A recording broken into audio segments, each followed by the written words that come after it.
Justru itu membuat kita semakin kaget dan kecewa.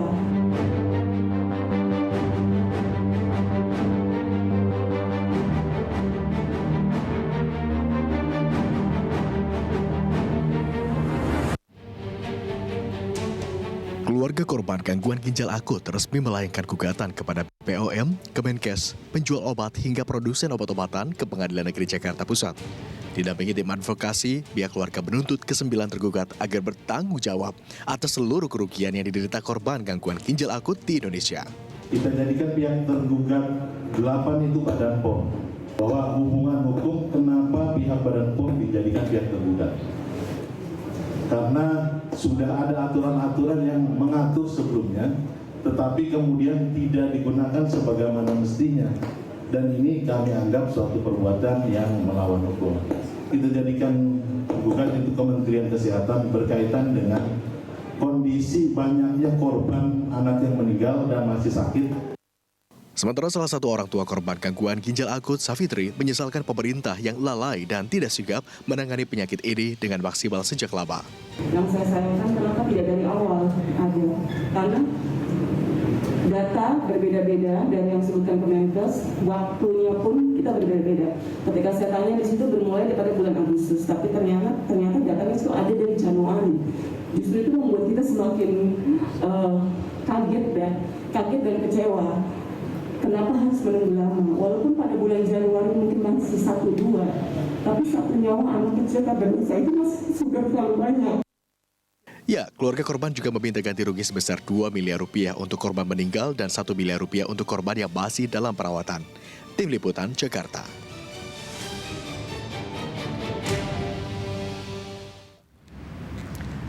Pemirsa, penanganan kasus gagal ginjal akut diklaim sudah mulai menemui titik terang setelah dilakukan penarikan sediaan sirup dari pasar, kemudian juga didatangkan antidotum dari etilen glikol yang ditengarai sebagai cemaran yang menyebabkan kasus gagal ginjal akut ini, yakni fomepizol. Termasuk juga beberapa upaya yang terus dilakukan oleh Kemenkes begitu untuk menangani kasus gagal ginjal akut ini. Tetapi tentu saja nyawa korban yang sudah berjatuhan perlu meminta pertanggungjawaban kepada siapa. Pihak keluarga korban pun akhirnya melakukan class action atau gugatan kelompok kepada 9 tergugat. Dan untuk membahasnya telah bergabung bersama kami, pemirsa Dewan Pakar Ikatan Ahli Kesehatan Masyarakat Indonesia atau IAKMI, Pak Hermawan. Selamat sore. Selamat sore, Mas Agung. Kemudian sehat kita ya. Sehat sekali. Kemudian juga ada orang tua korban gagal ginjal akut, ada Bu Safitri Puspa. Selamat sore. Kami juga masih menantikan kehadiran dari Kabiro Komunikasi Publik Bu Siti Nadia Tarmizi yang diagendakan akan bergabung bersama kami, tapi tampaknya beliau masih berhalangan. Kita akan lanjutkan dialog sambil menunggu yang bersangkutan. Saya mau ke Bu Fitri terlebih dulu. Bu Fitri, boleh diceritakan bagaimana awal dari kemudian ibu, anak sematawayang ibu, kemudian sampai akhirnya ibu memberanikan diri untuk melakukan gugatan ini, prosesnya? Dari awal untuk menderita ininya ya, penggunaan konsumsi obatnya. Jadi itu konsumsi obat yang terduga saat ini dikonsumsi anak saya pada kali kedua kami ke rumah sakit. Oke. Jadi adalah awalnya ada keluhan terlebih dulu, anak sakit? ada demam, terus trombosit turun dengan dugaan DB. Berarti ada serangkaian tes yang diujikan dan ada pergantian setiap cek, ada pergantian obat, resep obat. Okay. Jadi hari pertama untuk diresepkan itu pada tanggal 24 September, terus kembali di tanggal 26 karena demam berulang, cek lab lagi, diresepkan lagi obat yang baru. Begitupun di tanggal 27, cek lab ulang, diresepkan lagi obat yang baru. Nah, di resep yang hari tanggal 26 September itu ada sediaan paracetamol cair dari salah satu produsen yang tergugat. Oke. Seperti itu. Kemudian pertama kali terdiagnosa seperti apa? Bahwa ini adalah diketahui gagal ginjal akut. Pada saat itu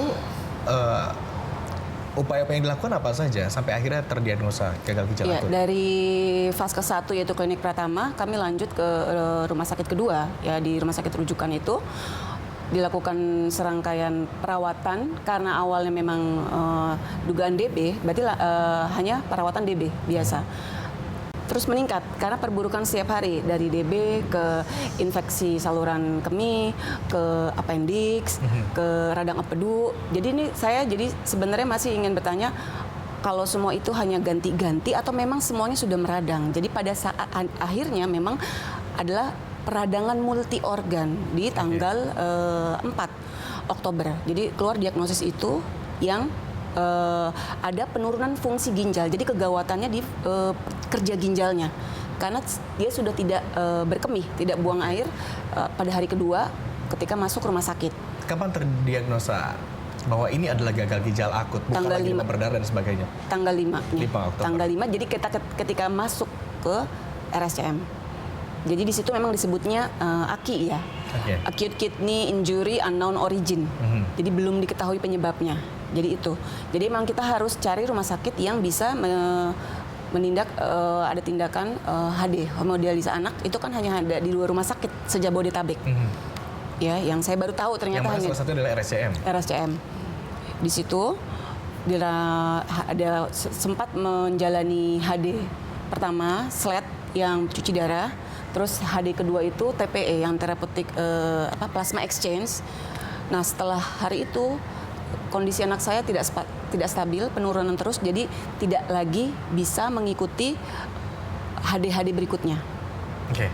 Nah, karena memang sudah tidak stabil, jadi sudah semua udah pasang alat dari ventilator sudah pasti ada. Dia sempat juga dilakukan pengeluaran cairan, jadi pemasangan chest tube seperti itu, terus yang standar kayak kateter, NG itu udah pasti, terus dilakukan kalau anak-anak yang tidak bisa melakukan HD dengan mesin yang utama, kita dilakukan yang pakai yang CRRT itu dong. Oke. CRRT Sampai itu. akhirnya dinyatakan tidak terselamatkan. Itu pada tanggal 15 Oktober itu makin penurunan kondisi tanda vitalnya, semua heart rate, semua udah turun semuanya. Di mana tanggal 15 Oktober ini sudah kita ketahui begitu banyak temuan-temuan dari kasus gagal ginjal akut itu ya? Pasiennya sudah banyak, tapi tetap belum ada. Jadi kita diedukasi memang belum ada protokolnya, belum ada obatnya. Itu pada tanggal 15 Oktober. Setelah dirawat hampir 10 hari ya? 10 hari ya, betul. Setelah 10 hari. Kita ke Pak Hermawan terlebih. Pak Hermawan, melihat kondisi ini, di mana kira-kira letak yang harus kita perbaiki? Karena perawatan itu sebetulnya sudah 10 hari, kemudian juga ada beberapa diagnosa yang berulang kali dilakukan, tapi berbeda hasilnya. Betul, jadi kalau kita lihat dari rangkaian cerita yang disampaikan Bu Safitri, itu kan pertama ada pelayanan yang sudah diakses ya. Sebenarnya orang tua itu dengan inisiatif baik sudah datang ke fasilitas kesehatan, tetapi ada diagnosis yang berulang seiring dengan mungkin perubahan tanda-tanda vital atau gejala yang ada, tetapi juga pasti ada juga konsekuensi treatment yang berbeda, apakah obat-obatan dan tertentu yang berkembang. Pada akhirnya juga ada formula yang diproduksi oleh salah satu produsen yang terkategori tercemar dengan etilen dan dietilen glikol. Nah, yang ingin kita sampaikan, Mas Agung, kita mengingat ya, waktu itu pemerintah melalui juru bicara kementerian sudah mengatakan dari semua kemungkinan terjadinya acute kidney injury ini, mulai dari adanya interaksi obat, interaksi perawatan karena mungkin kaitan juga dengan penyakit atau mungkin ada gangguan multi organ yang lain di luar ginjal dan seterusnya. Penyakit penyerta, adanya kelainan bawaan dan seterusnya, itu semua tereliminir, terkecuali satu yang sudah diindikasi dan disinyalir menjadi penyebab adalah adanya intoksisitas dari zat atau senyawa berbahaya yang kita sebut dengan ET dan DEG atau etilen dan dietilen glikol. Itu sebab semua kesimpulan sementara ya, mungkin kalau kita bahas bahkan belum ada final conclusion. Belum ada kesimpulan akhir. Dan yang memang menjadi situasi yang agak dilema oleh semua ya, kita pemerhati, akademisi, peneliti termasuk praktisi kesehatan, sesungguhnya apa yang menjadi penyebab utama. Kalau memang sudah ada statement sudah tereliminir penyebab yang lain, kalau misalnya ada toksisitas, ini keracunan. Nah, keracunan itu bukan sesuatu yang biasa, sesuatu yang luar biasa bahkan berkonsekuensi pidana. Mesti ada penanggung jawab. Dari awal kita menyampaikan siapa penanggung jawabnya, bagaimana proses penyelidikannya hingga adanya kesimpulan akhir dari penyebab. Jadi kalau dari perspektif customer, masyarakat, orang tua, wajar ketika waktu berlalu sampai sekarang ini muncul pertanyaan, siapa sesungguhnya yang bertanggung jawab. Sampai pada titik tidak ada jawaban pasti, orang tua juga tidak merasa puas dari segi hasil penyelidikan, tidak mengetahui lebih jauh juga dari aspek klinis, apakah ini ada proses interaksi obat atau juga maldiagnostik atau apapun itu yang harus disampaikan di akhir cerita. Nah, ini yang memang menyebabkan ada keraguan. Kalau kita sampai kepada konklusi bahwa ethylene glikol penyebabnya, ternyata ada juga temuan korban yang tidak mengkonsumsi sediaan sirup yang mengandung ethylene glikol, tapi juga terdiagnosa gagal ginjal akut. Nah, ini belum final begitu kan? Betul. Makanya itu harus dilihat ya. Pertama, majority casesnya apa.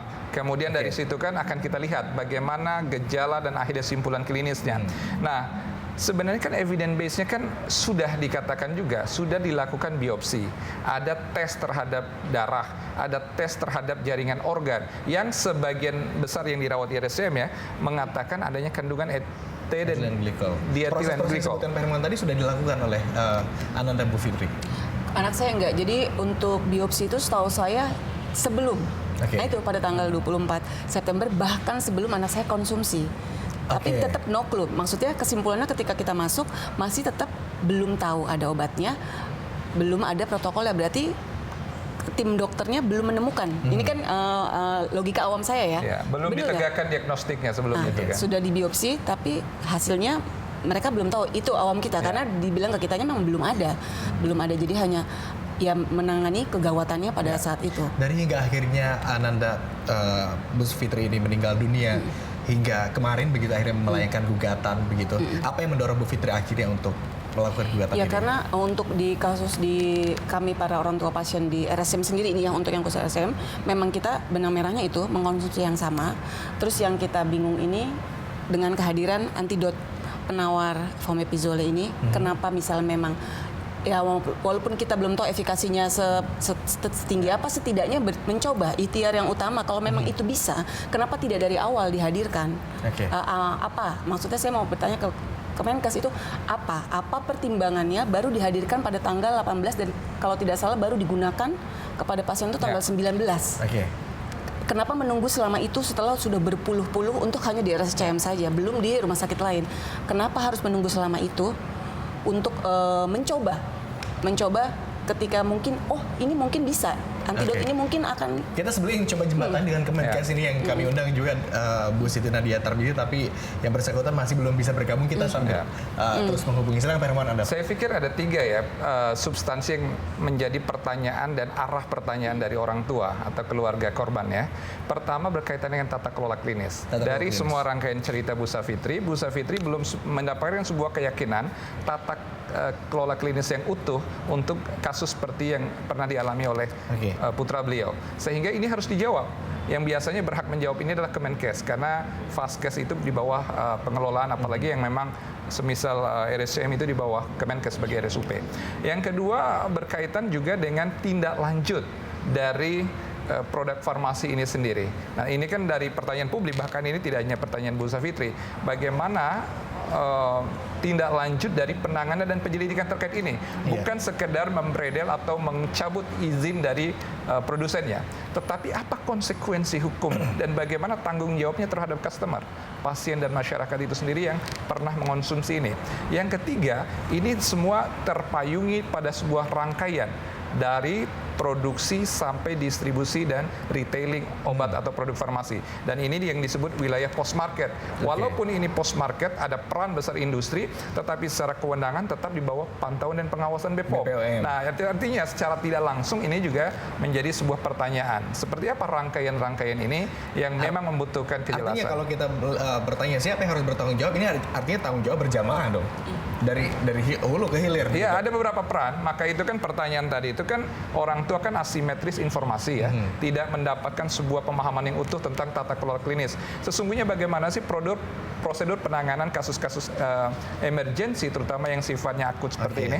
Apakah memang semua menyelesaikan prosedur itu pada hal yang tampak? Secara fisik, secara simptom, atau betul-betul melakukan antisipatif proses yang research based, udah ada kejadian dengan negara lain, kemudian menjadi sebuah management knowledge, dan akhirnya hal-hal seperti ini cepat untuk diambil simpulan diagnostik dan pada akhirnya bisa menyelamatkan jiwa. Nah, hal-hal ini kan harus dievaluasi secara klinis juga.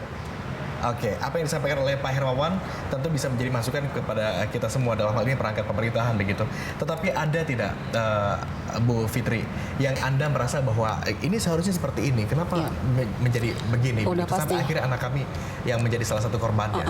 Salah satu hal yang lagi-lagi ini awam saya, tapi bagi saya ini kok nggak masuk akal. Misalnya gini, pada kasus anak saya di tanggal akhir September sampai awal Oktober itu sudah banyak korban meninggal, baik di RSCM ataupun rumah sakit lainnya. Kenapa tidak langsung dinaikkan statusnya menjadi KLB, sehingga ada raising awareness dari awal? Saya tuh follow semua dokter influencer, dokter-dokter anak, dokter apapun spesialis, terus sama IDAI. Harusnya bukannya ada ya dari awal, setidaknya tidak usah dari Januari deh, dari bulan awal Agustus deh setidaknya. Walaupun memang belum tahu apa penyebabnya, taruhlah dengan bahasa masih diteliti. Tapi yuk sama-sama ibu-ibu kalau anaknya demam, cek berkemihnya, cek volume pipisnya.